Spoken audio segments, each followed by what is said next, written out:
The idea of integrating African countries and regions has long been promoted by political leaders, even though only limited results have been seen on the ground.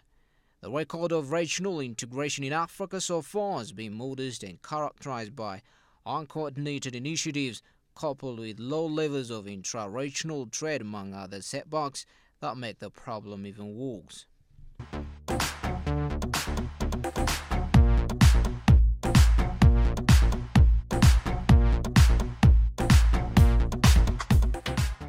Even if there is a marked disparity between regions and countries, there now has been relatively better move towards integration by African nations, the regional economic communities being the major driving forces.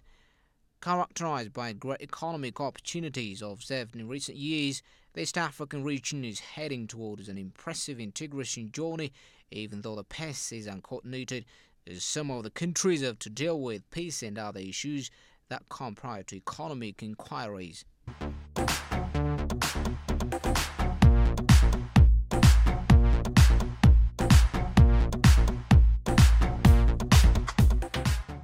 The emergence of the East Africa region as the strongest growth hub in the African continent is further attracting potential partners in investment and trade to the region. In addition to that, the East Africa region is also very close to the Gulf economies. As we know, Gulf economies, as part of their diversification and reorientation drive, could also provide another impetus for the trade and investment dynamics existing between East Africa and the Middle East. The kind of integration that we see in the Horn of Africa is very dependent on the kind of peace that prevails in this region. Of course, now that the Red Sea has become a contested arena, with Yemen being flooded with armies from the Gulf, this is going to also impact on any possibility of meaningful integration in this region.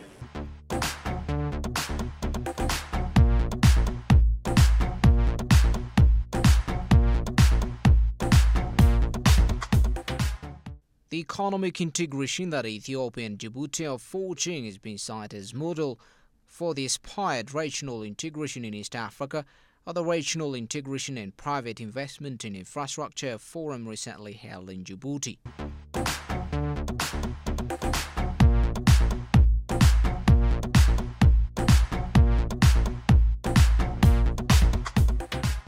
The relationship between Djibouti and Ethiopia is just phenomenal because of the kind of integration that's happening. Power provision, water provision, port facilities provision. Regional integration, the best that we know is Djibouti and Ethiopia, because we have got interconnection of electricity, we have the railway, we have the port that we are developing for Ethiopia and other landlocked countries.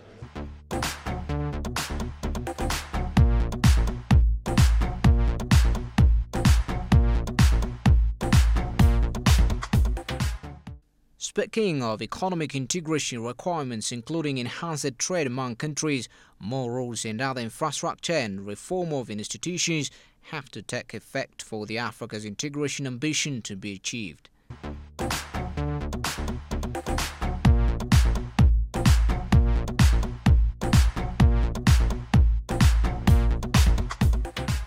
So the more we can think together rather than have the silo mentality where each silo is not speaking to the other silo, the better for us. That we are able now to speak as one continent, give one continental position, and let the rest of the world listen to the continent and not an individual country. States have to improve their economic management to be able to get the capital funds necessary for regional integration, because regional integration is expensive. It takes a lot of money, it takes a lot of energy, and it takes a lot of goodwill from the participants, both the financiers and the recipients in the countries. Particularly, economic development needs a comprehensive process that requires proactive policy management. Consequently, we have to regularly assess our potentials and our strategies to develop our economies.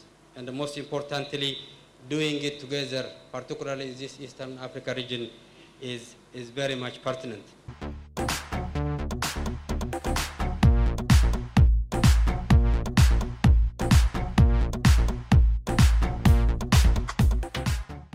two countries have embarked on a number of projects that enhance integration. We have invested a lot on road infrastructure, both in Ethiopia, linking Djibouti with 3 corridors with Djibouti.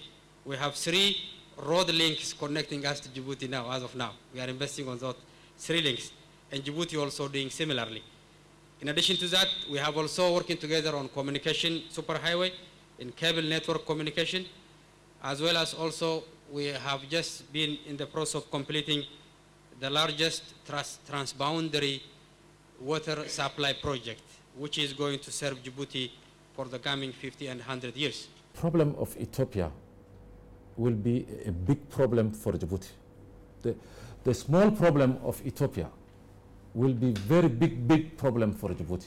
The more we see Ethiopian getting much wealthy, the more generating resources and offering opportunity for our young generations.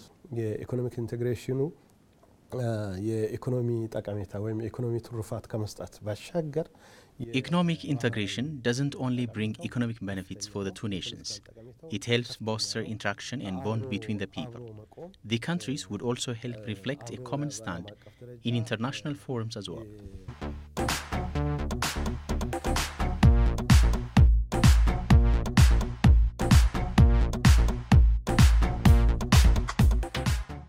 Ethiopia and Djibouti have recognized the interdependence of their economic growth before long ago and have already established a win-win partnership. This in turn has helped them to follow a customized approach to cooperate in the matters of common interest. The recently inaugurated Dorali multi-purpose port, which can accommodate a huge amount of incoming and outgoing cargo from Ethiopia, is a proof for the much-acclaimed mutual understanding between the two nations.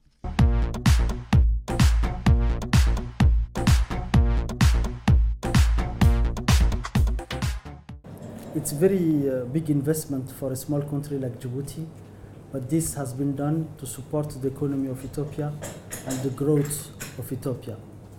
So every one of this terminal has been specialized during this in order to offer the most efficient service to the Ethiopian customer. So I would like to explain to you this new facility, DMP, which has been the biggest investment up to now concerning the port. We invested 580 million in this project.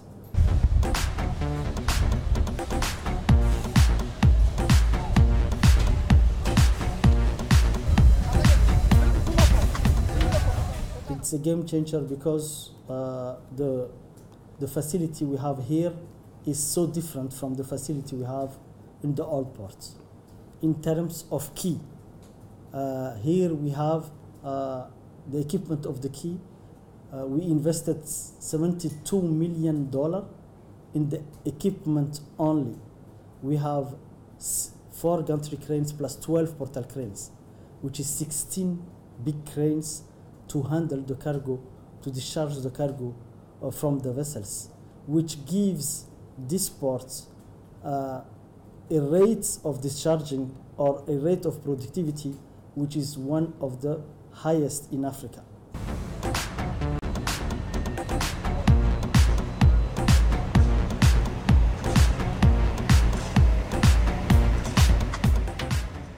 Instead of the old port, we can only accommodate between 48,000 tons. So we double the capacity of the vessels. So this will allow also the Ethiopian customer to decrease the rate of the freights, because when you charter a biggest vessel, the fees for the cargo will be decreased, of course. For the labor, we have also reorganized the labor. We make them very professional. We give them more training. We want the best standard for them.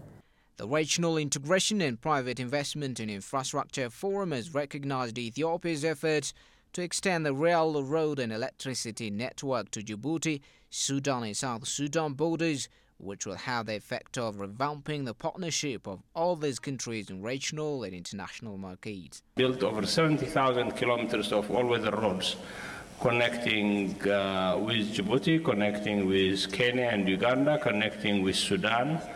There is a railway that's completed now, but new railway agreements have been signed up to South Sudan, Juba, and of course up to the Lamu port. Ethiopia is providing electricity now to Djibouti, Sudan, and Kenya in the next months. We'll be receiving about 1,200 megawatts of electricity from Ethiopia. Ethiopia is developing also 11 industrial cities. The Chinese are building industrial cities literally for agro-processing and for industrial processing, which the Honorable Prime Minister mentioned earlier. His vision for Djibouti is to be an industrial hub. Sit down as Africans and say, yes, we are making these roads, but let these roads be able to export something that will bring for us money. Let us make sure we incorporate in the issue of local content, but also local capacity development. I think I'm happy with the example of Ethiopia, where they're trying to develop industrial zones, so that at least we have something that is going to use that infrastructure to be able to help us to pay back. Otherwise, we are going to have debts, and one time Africa will be mortgaged and taken away.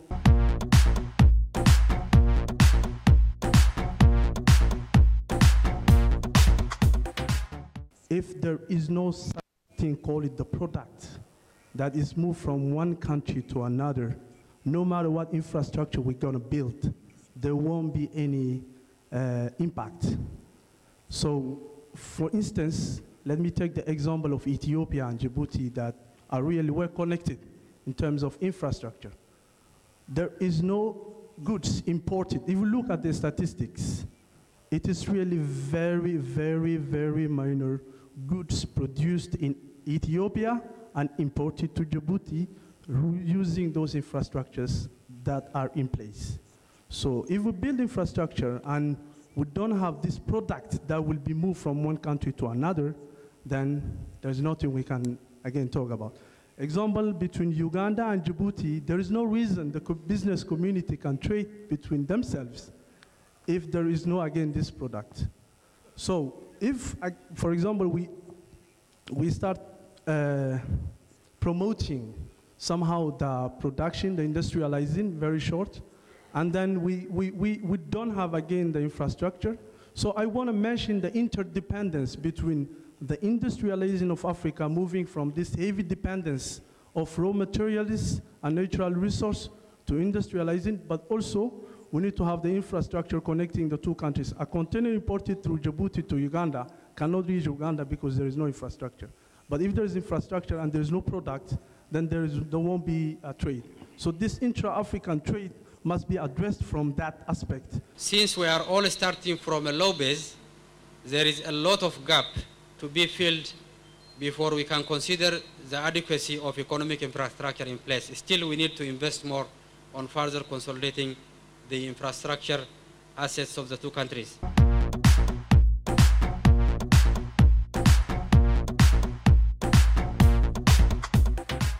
When working in a coordinated manner, countries of the region could attract significant inflow of investment, business development, and foreign tourists, and to speed up the integrated and sustainable development for the good of the people who have lived in harmony for years.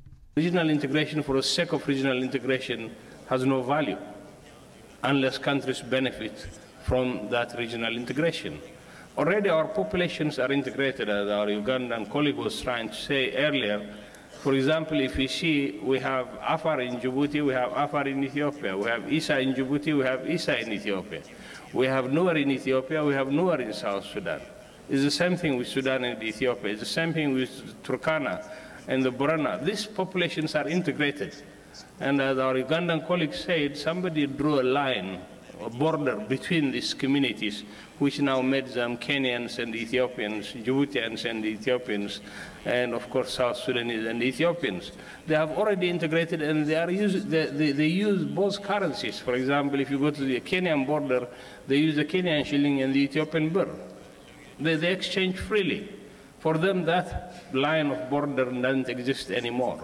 And I think it's important to start our regional integration from these people who already speak the same language, who are who are culturally integrated, and who at the same time, by developing these peripheral regions, would be able to have a seamless transition from one country to the other country.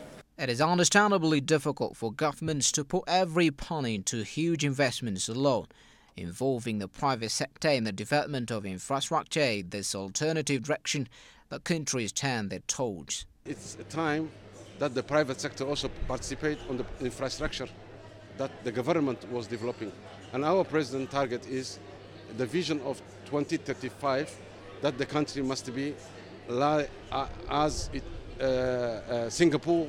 Ethiopia is currently in the final stages of enacting a public-private partnership regulatory framework with the objective of attracting more private sectors to support investment in infrastructure. Initial focus will be on transport sector, including expressways, railways, airports, and other transport infrastructure, as well as also, most importantly, energy sector, including solar, wind, and hydro.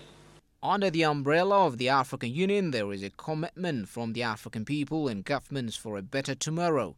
That is why everyone is working to change the old narrative and rewrite Africa's destiny by Africans themselves.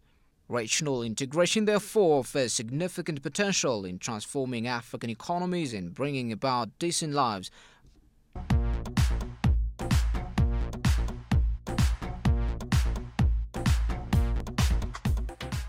The moves taken by Ethiopia and Djibouti will set example for other countries in the region and beyond, especially if they are able to bring a real change in the way their people live.